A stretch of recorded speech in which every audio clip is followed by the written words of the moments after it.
folks? Welcome back to the Codex Station review time. We are reviewing episode 3 of the new Disney Plus series, X-Men 97.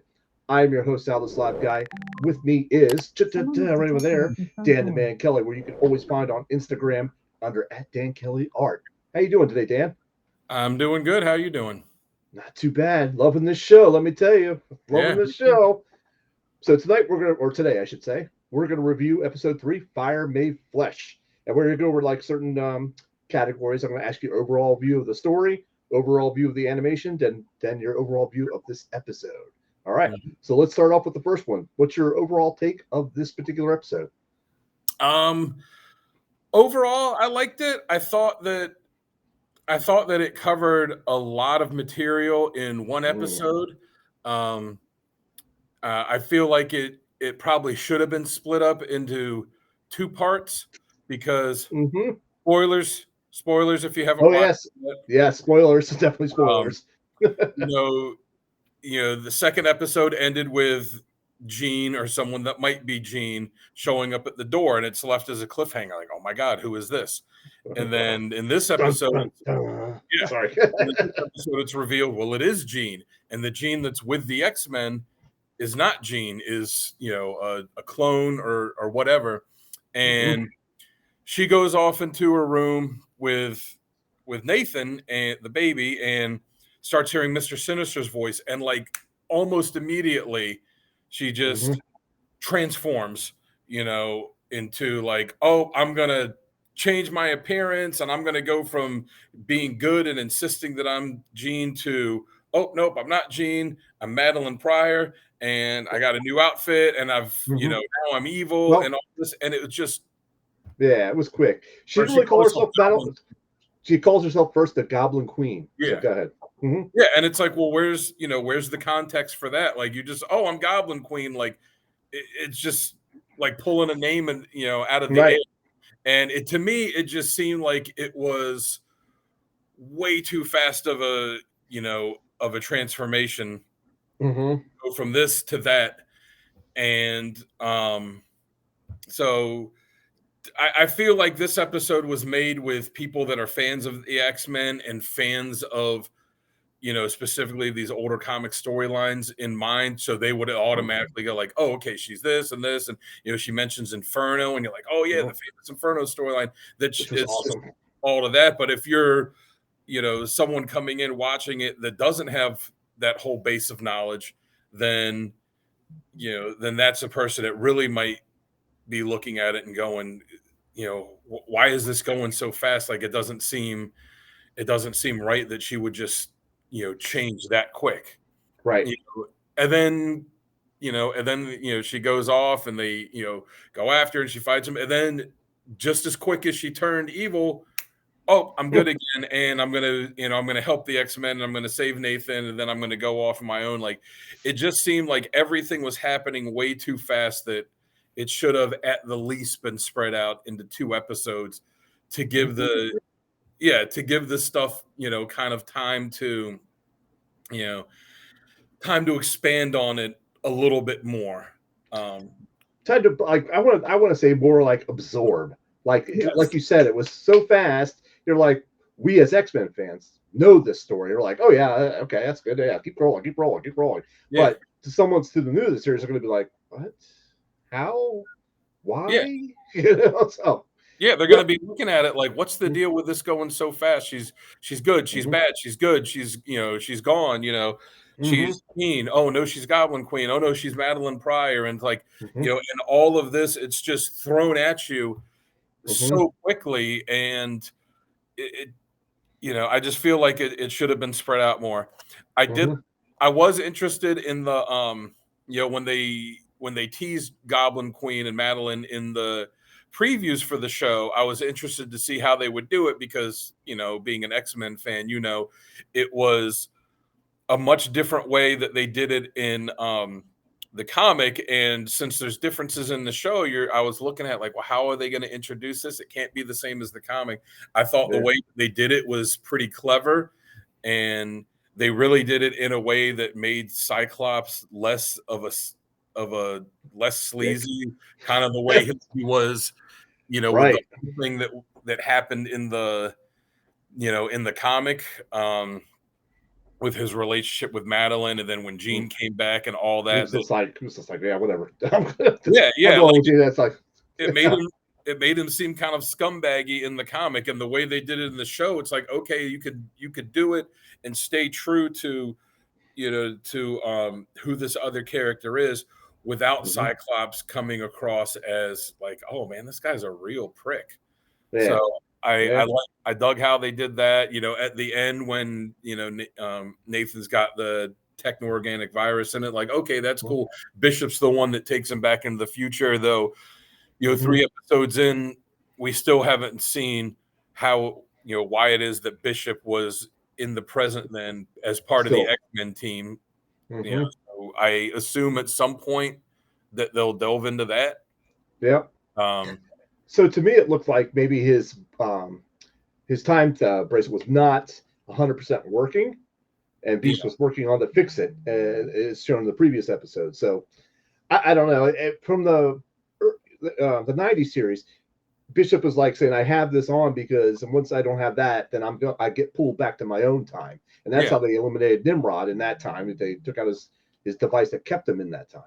So not having it on and him working on it tells me it's not working. He should have been right back to the future. But Well, plus, what was it that's that made okay. him come into the past and then have Mm-hmm. the thing damaged, and then have him join the team, and then clearly in the first episode, like he's it's not like he's just showed up. He's been there for some period Design. of time where he's integrated as as a member of the team now. Like that seems Mm-hmm. like a pretty big story to gloss over. So I hope that they Expand on that. expand on it, Mm-hmm. especially now with him, taking the baby and going to the future. But it was cool that they were able to find workarounds with Madeline and with the baby getting the virus and then going into the future. They were able to find the workarounds where it Mm-hmm. still fit in the continuity of the show, but also still stayed true to the comic. So with that, Yeah. I thought it was really good. And Mm-hmm.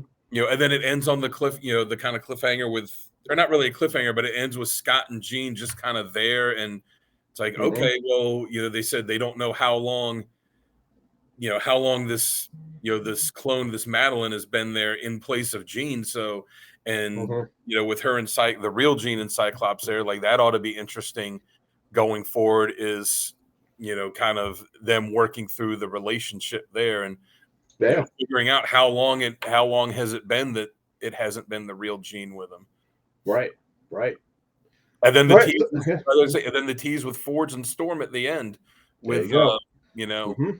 I doubt uh that they will dedicate an entire episode to life death, because it's not an action story. Like, it's very Yeah. much just a very personal, character driven story, but I would Right. imagine that they're somehow going to touch on that.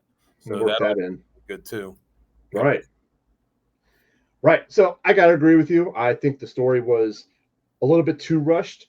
Um, some of the things I like to note, they did call out the Inferno storyline. The techno-organic virus that Nathan is infected with, if you see it, it looks very similar to the technovirus that was actually released back in the earlier series. Just some animation tidbits there for you. Just Goblin Queen's, a yeah, different way that he got it. right, just a different way that he got it. Goblin Queen's outfit was pretty spot on Yeah. to comic book accuracy, which was cool. Um, so she named herself Madeline Pryor, and I didn't care for that because Sinister named her Madeline Pryor in the comic because she was prior to Jean Grey.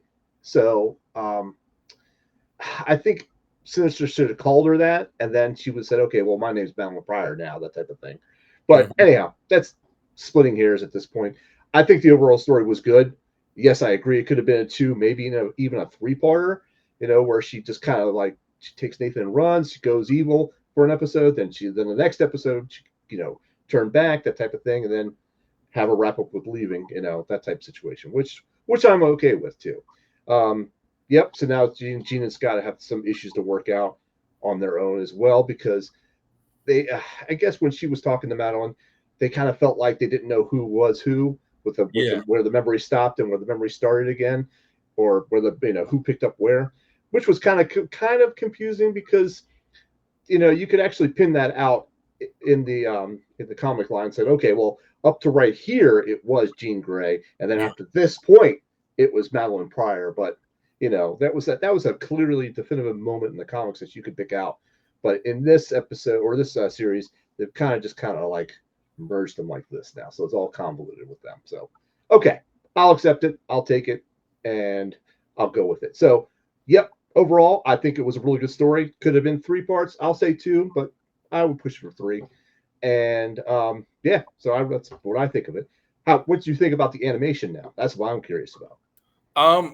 I thought the animation was great. Same as the first episode. The first 2 episodes. I like how they are taking the animation style from the X-Men the animated series. Well, from the first 4 seasons, because the end of the show was terrible.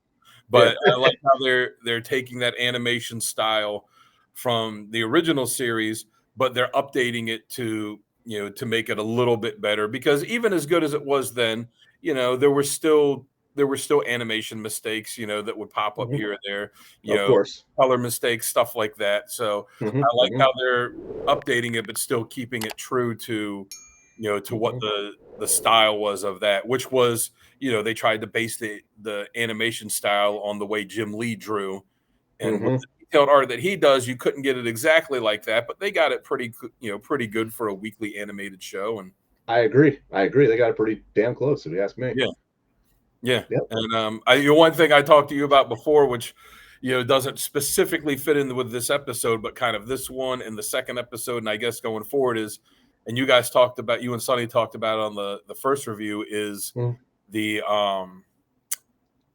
opening sequence where in the first episodes still got Professor X there at the beginning, but then the second one, and I was gonna ask you about that.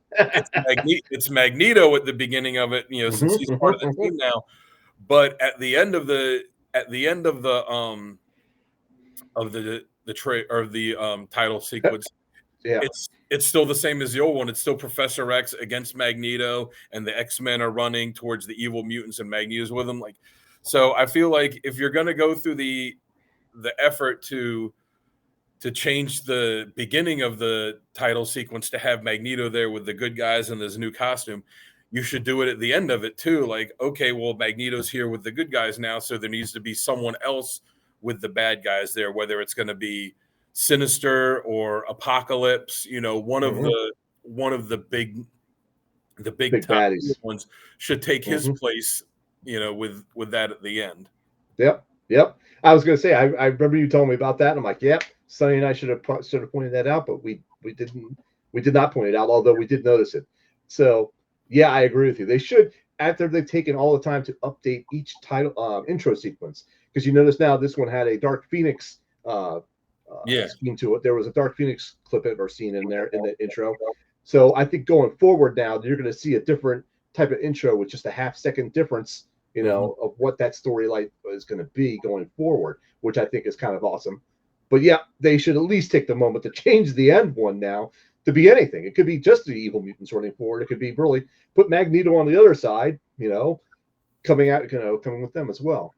But is this for the future of it? Because, since it still has Professor X on there, to the whole world, Professor X in the series, Professor X is dead. But when, but the X-Men know, and Magneto knows, he didn't die at the end of the animated series. He was almost going to die, and the Shi'ar took him away. So is them making these changes, these little changes in the title sequence at the beginning, but leaving that there, tease that at some point Professor X comes back and Magneto goes back to being, the bad guy Magneto, or is it something that they decided we're not, we're going to leave this, or maybe perhaps Magneto takes it too far, to the point where the X-Men say, nope, this is it. You can't go any further with this. And then that's when they become enemies again. Yeah, I agree. So got your opinion on the animation. Thank you for that. My opinion on the animation is pretty much mimics yours. And from last episode, I did like it. It's very well done. I didn't like the eyes. You could still see some of that inner eye well, and that just bothers the hell out of me. It just does. But other than that, I think the animation style and sequence of the shots are very well done. and continuing forward, I think that it's a good way to go. Yeah, So the action yeah, scenes flow yep, well. yep. The How fight about scene the fight? where How about the fight in Cyclops. hell? Yeah, yeah. I think Madeline drags him to a hellish landscape. I'm not sure if Yeah, it was actually hell, but it was like a hellish landscape, and they're being attacked by these demons. And Bishop kind of jumps down the center and says to Cyclops, "Hit me!" And you can see the smile on Cyclops' face, and he just unloads onto Bishop, and the Bishop's absorbing as much power as he can, and then he just starts obliterating demons, like doing like the roundabout shooting type of thing, and was just eliminating demons left and right. And then they both look at each other and they go, "You're welcome." but So I thought that was pretty cool. it is. But then that opens up another thing. If you want to get nitpicky, like the way that they portrayed Cyclops' power in the first couple episodes is it's Yeah. not energy that's shooting. He's shooting like So concussion blasts. force. Yeah, Yeah. concussive force. And then in this one, it's energy and not that. So, again, it's something that's getting nitpicky with, how the superpowers in the animated Mm-hmm. series, Mm-hmm. are working. But it is, within the span of a couple episodes, it is a major, a major shift in exactly how his powers work. So, you know, True. I don't know. I don't know Yeah. if it's just gonna. I mean, and they could always, they can always fix it with a simple line of dialogue where he's like, "Yeah, if I want it to be this, it's this, and if I want it to be this, it's that." Then, you know, True. True. But I always thought that Bishop could absorb that blast. Even he can absorb a kinetic blast from Gambit, and we've seen that, yeah, in the comic and I think the previous X-Men series. I think at one point. But anyhow, that's also nitpicking. But anyhow, I did like it, and I just like how they turned to both of each other and said, "You're welcome," that type of thing. Oh, yeah, and during that the hellish landscape, we get to see Bishop's hell come to him, and it was his sister's face yeah. sticking out of one of the creatures saying, "Why did you abandon us?" That type of thing. So, like you said, that might actually lead to a future episode with that. Oh yeah, when Shard showed up, that was pretty Yeah, cool. yeah, that was. And of course, Morph had to show us Spindle. I think is Spiral. the girl Spiral. I thought it was Yeah, Spindle, but you're right, it is Spiral. But he's like, let's do a show of hands. And he with a turns to raising hand, Spiral. six hands go up. Yep, six hands go up. Yep, that was pretty funny. All right, so tell you what, why don't you go ahead and give me your overall rating of this particular episode? Overall, I would give this an 8 out of 10. Like I said, it Mm-hmm. did have a lot of really cool parts. Just for me, the pacing of the story was way too fast, and it should have been slowed down to, like I said, 2 or you said 3, like at least 2 to 3 episodes. It should have Mm-hmm. been drawn out more, where you could really, kind of see Madeline, her struggle with what was going on. But even with Mm-hmm. that said, it is a cool episode. It did get you from point A to point B quick, and then Mm-hmm. we'll see where it picks up next episode. So, like I think you said Right. in the first review, like it'd be so great if they had a next episode, like a little Oh, a little a little teaser, something. yeah, a little 30-second teaser or something. But Right, but I think that's what we're going to get at the end, like you said, when Ford showed up to Storm in the at the bar. yeah, So I think that's the only type of tease that we're going to get for the next episode. I think.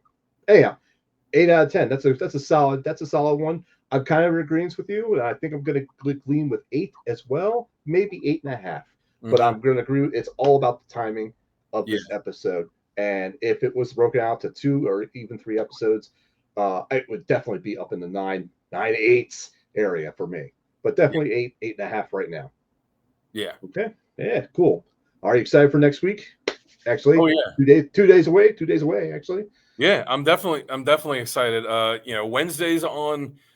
Wednesdays on Disney Plus is pretty good right now because we get a new episode of X-Men 97 and we get a new Yep. episode of the Bad Batch. Bad Batch, which is also awesome. Yeah, But why don't we do a review on Bad Batch next time? we can do All that. right, guys. I am Sal. I'm your host, Sal the Slab Guy. With me today is Dan the Man Kelly. You can always find him on Instagram under Dan Kelly Art.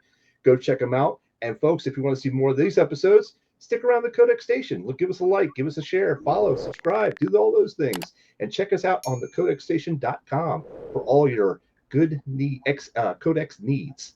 Thanks, guys, and we'll see you next time.